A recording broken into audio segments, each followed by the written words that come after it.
In this society, having money is equivalent to having resources to a certain extent, or many resources will be close to the money. The essence of business is the free exchange of currency. As long as you are willing, it seems that everything can be traded, but what choices will people make when their professional ethics violates the law? Today, I will take you to see The Insider, a tobacco lawsuit with the highest amount of judicial settlement in American history. At the beginning of the film, Lowe was blindfolded and brought to a small room. He came to discuss the interview with the Islamic leader, who also asked why he was interviewed by Lowe. Lowe introduced himself as the producer of CBS's 60-minute news program, which has the highest ratings in the United States. Lowe knows that they are now actively becoming a political party in the United States, and they also need this program to improve their popularity in the United States. Lowe said that he would invite Wallace, the most famous news host, to interview the group leader, who was also a bit excited after listening. Then they agreed on an interview time. The camera turned to Jeff Waugh, the vice president of William Tobacco, who was dismissed by the company for some reason. After returning home, he told his wife about it. After listening to this, his wife collapsed, because he still had to pay for the mortgage and other expenses to maintain his job. Jeff Waugh told his wife that he would try to solve these problems. At this time, the group leader's interview was about to begin. His bodyguard asked Wallace to stay away from him because he was worried about the group leader's safety. Wallace had a big fight with his bodyguard. However, the interview process was very smooth. But the first question of Wallace's interview was a bit dumbfounding. Thank you so much for seeing us. Are you a terrorist?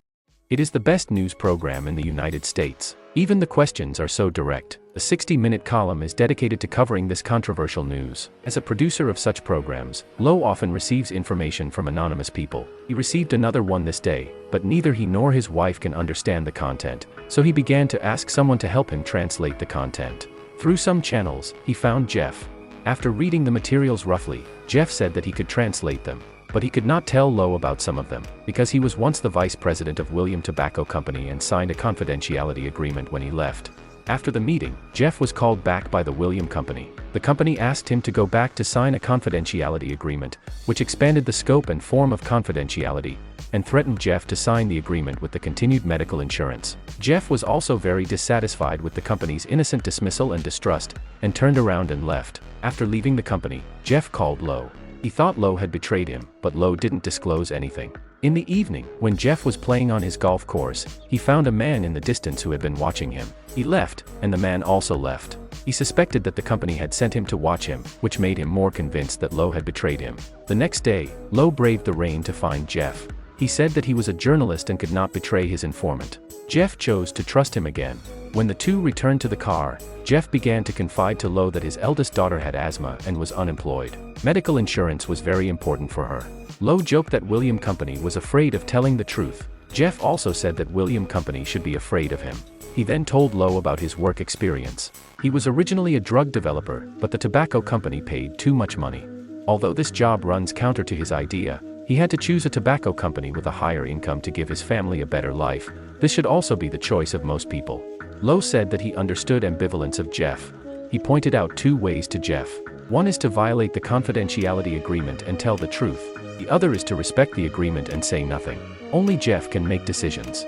Later, Lowe returned to the company and watched the video of the previous 7 tobacco companies that guaranteed that nicotine would not become addictive to his colleagues. While watching the video, he also discussed with Wallace what inside information he knew could make the tobacco companies so afraid of him. Lowe said that they should not be disclosed because of the signing of a confidentiality agreement, which is a major event endangering public security. At the same time, it also means that large companies can always use the money to suppress things, and things are in a state of anxiety. No one can be sure whether Jeff is willing to tell the truth. Here, Jeff wanted to find a new job. He went to apply for a chemistry teacher in a school because he has been in the tobacco industry and can no longer work in the medical industry.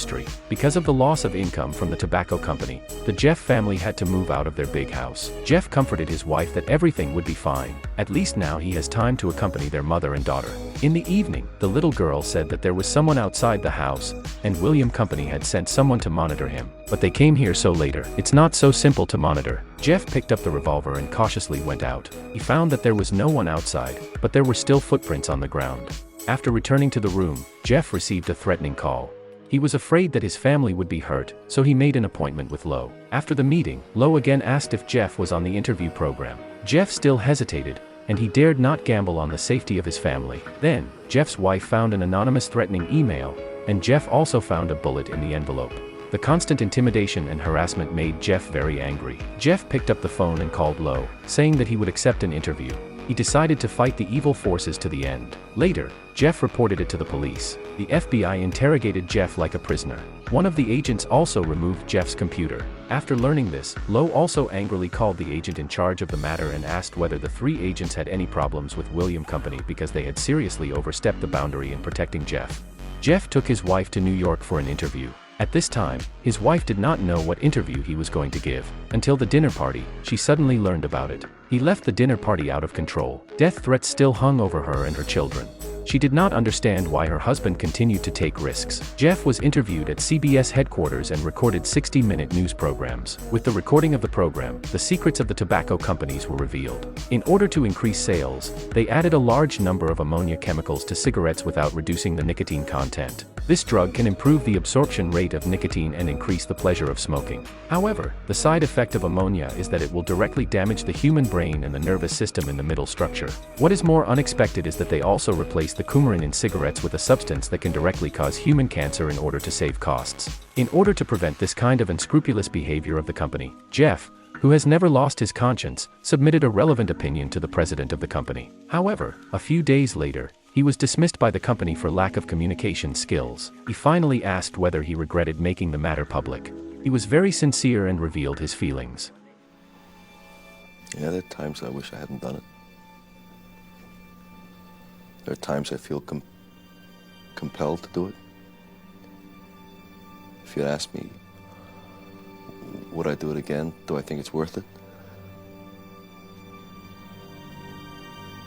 Yeah, I think it's worth it.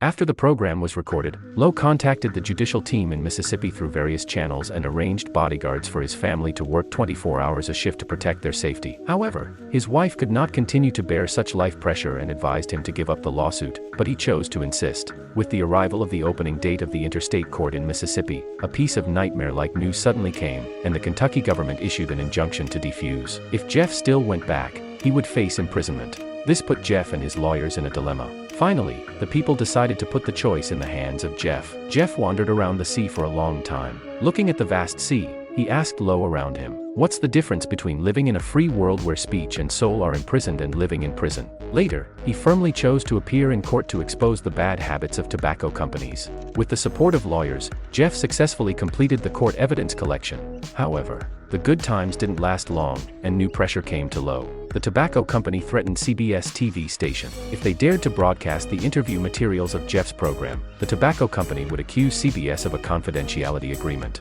At this time, CBS was talking with the company about the sale, so the TV station executives did not want to be involved in this lawsuit involving millions of dollars in compensation. They forced the video to be banned. At the same time, when he returned home, he found that his wife had left him with the children, and he filed a divorce lawsuit with the court. Jeff was forced out of his home and had to live in a hotel temporarily. The tobacco company also sent private detectives to investigate the stains in the first half of his life, and made the stains magnified and distorted to the public so that people no longer believe what Jeff said. Under this strict suppression, Jeff fell into a collapse, and Lowe also began to use a large number of resources in his own hands to help Jeff clean up all the stains accused by the media, and at the expense of destroying his future, told the New York Times about the news that CBS senior executives forced the program group to delete all the videos of Jeff, and tried to dissuade him. Under Lowe's persuasion, Jeff finally calmed down. Finally, Lowe disclosed the whole matter and information to the New York Times, which also published the matter in the newspaper.